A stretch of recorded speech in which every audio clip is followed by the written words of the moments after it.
സംസ്ഥാനം സാക്ഷ്യം വഹിച്ച മഹാദുരന്തമായി മാറിയിരിക്കുകയാണ് വയനാട് ഉരുൾപൊട്ടൽ.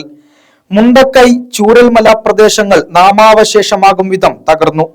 മൂന്നാം ദിനവും പ്രതികൂല കാലാവസ്ഥയെ മറികടന്ന് രക്ഷാപ്രവർത്തനം ഊർജിതമായി തുടരുകയാണ്. മുണ്ടക്കൈ ഉരുൾപൊട്ടലിന്റെ ദുരന്തവ്യാപ്തി വർദ്ധിക്കുകയുമാണ്. ഇതുവരെ 300-നടുത്ത് മൃതദേഹങ്ങൾ കണ്ടെത്തി. മണ്ണിനടിയിൽ നിന്നും മൃതദേഹങ്ങൾ കണ്ടെടുത്തു വരികയുമാണ്. കുഞ്ഞുങ്ങളടക്കം മുണ്ടക്കൈയിലെയും ചൂരൽമലയിലെയും മനുഷ്യർ ഉറങ്ങിക്കിടക്കുന്ന അർദ്ധരാത്രിയാണ് ഈ മഹാദുരന്തം വന്നെത്തിയത്.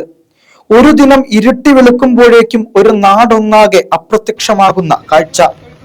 8000-ഓളം ആളുകൾ ക്യാമ്പുകളിൽ, 5500-ഓളം മനുഷ്യരെ രക്ഷിക്കാൻ നമുക്ക് കഴിഞ്ഞു. 300-നടുത്ത് മനുഷ്യന്മാരും ഒട്ടേറെ മിണ്ടാപ്രാണികളും മരണത്തിന് കീഴടങ്ങേണ്ടി വന്നു. ഒരു നാട് മൊത്തം ഉറങ്ങാതെ രക്ഷാപ്രവർത്തനത്തിൽ ഏർപ്പെട്ടുകൊണ്ടിരിക്കുന്ന കാഴ്ചയും നാം കാണുകയാണ്. പോലീസും ഫയർഫോഴ്സും ദുരന്ത നിവാരണ സേനയും സന്നദ്ധ പ്രവർത്തകരും അഹോരാത്രം കഷ്ടപ്പെടുന്നു. ദുരന്തഭൂമിയിൽ മഹാദൗത്യത്തിനിറങ്ങി ഇന്ത്യൻ ആർമി. മണിക്കൂറുകൾ കൊണ്ടവർ താൽക്കാലിക പാലം നിർമ്മിച്ചു. പക്ഷെ ശക്തമായ മഴവെള്ളപ്പാച്ചിലിൽ താൽക്കാലിക പാലം ഒഴുകിപ്പോയപ്പോൾ കടുത്ത പ്രതികൂല കാലാവസ്ഥയും മറികടന്ന് സൈന്യം ബെയിലി പാലം നിർമ്മിക്കുകയാണ്. ഉറ്റവരെയും കാത്ത് വിവിധ ക്യാമ്പുകളിൽ ആയിരക്കണക്കിന് ആളുകൾ കഴിയുന്നു. കാണാതായവർ അടുത്ത നിമിഷമെങ്കിലും തിരിച്ചു വരുമെന്ന പ്രതീക്ഷയോടെ കാത്തിരിക്കുന്ന മനുഷ്യരുടെ മുഖം നെഞ്ചുലച്ചു കളയുന്ന കാഴ്ചയാണ് ഞങ്ങൾക്ക് സമ്മാനിച്ചത്. സംസ്ഥാനം സാക്ഷ്യം വഹിച്ച മഹാദുരന്തമായി മാറിയിരിക്കുമ്പോഴും ഇതിനെയെല്ലാം മറികടക്കാൻ കഴിയുമെന്ന വിശ്വാസത്തിലാണ് നമ്മൾ.